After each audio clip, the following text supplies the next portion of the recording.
नमस्कार, ये आकाशवाणी शिमला है। अब आप प्रभा शर्मा से कोविड-19 पर विशेष समाचार सुनिए। देश भर में 18 वर्ष से अधिक आयु वर्ग के लिए सरकारी केंद्रों पर निशुल्क कोविड टीकाकरण अभियान जारी है। युवाओं से आग्रह है कि टीका लगवाएं और अन्य लोगों को भी इसके लिए प्रोत्साहित करें। कोविड स्वास्थ्य के लिए खतरा बना हुआ है, ऐसे में एहतियाती उपायों के पालन में कोताही न बरतें। जब तक जरूरी न हो घर से बाहर न निकलें और 3 सरल उपायों का पालन करें। मास्क लगाएं, 2 गज की सुरक्षित दूरी बनाए रखें, हाथ और मुंह साफ रखें।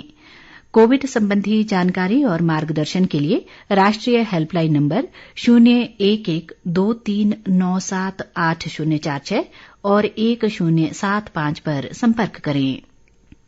प्रदेश में अब तक 60,92,000 से अधिक लोगों को कोविड के टीके लगाए जा चुके हैं। इनमें से 14,91,000 से अधिक लोगों को कोविड वैक्सीन की दूसरी डोज दे दी गई है। राज्य में आज अभी तक कोरोना के 25 नए मामले आए हैं, जबकि 184 लोगों ने इस महामारी से जंग जीती है। राज्य में कोरोना संक्रमण के सक्रिय मामलों की संख्या बढ़कर 2,589 हो गई है, जबकि अब तक 2,03,564 लोग कोरोना से स्वस्थ हो चुके हैं।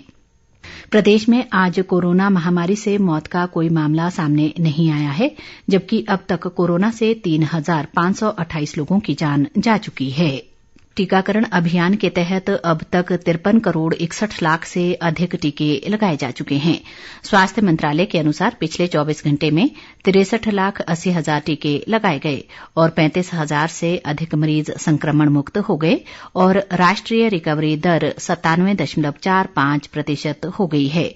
अभी तक कुल 3 करोड़ 13 लाख से ज्यादा लोग कोरोना संक्रमण से मुक्त हो चुके हैं।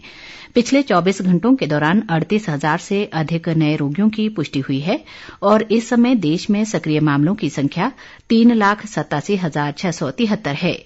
नए मामलों में से 1.21% सक्रिय हैं। 24 घंटों के दौरान 478 लोगों की संक्रमण से मृत्यु हुई। केंद्र ने कहा है कि राज्यों और केंद्र शासित प्रदेशों को अब तक 55 करोड़ से अधिक टीके उपलब्ध करवाए जा चुके हैं।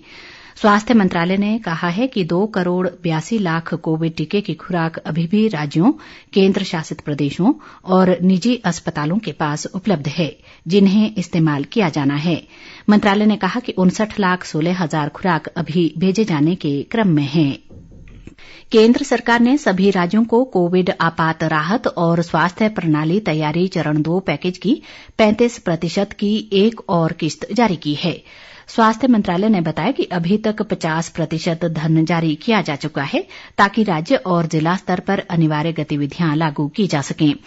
इससे सार्वजनिक स्वास्थ्य देखभाल प्रणालियों को महामारी के बढ़ने के खिलाफ कार्रवाई करने के लिए तैयार किया जा सकेगा। पिछले महीने केंद्रीय मंत्रिमंडल ने 23,123 करोड़ रुपए की लागत से ये कार्यक्रम मंजूर किया था। भारत बायोटेक ने नाक से दी जाने वाली कोविड वैक्सीन विकसित की है। इसके दूसरे और तीसरे चरण के ट्रायल को सरकार से नियामक मंजूरी मिल गई है। देश में ये अपनी किस्म का पहला टीका है।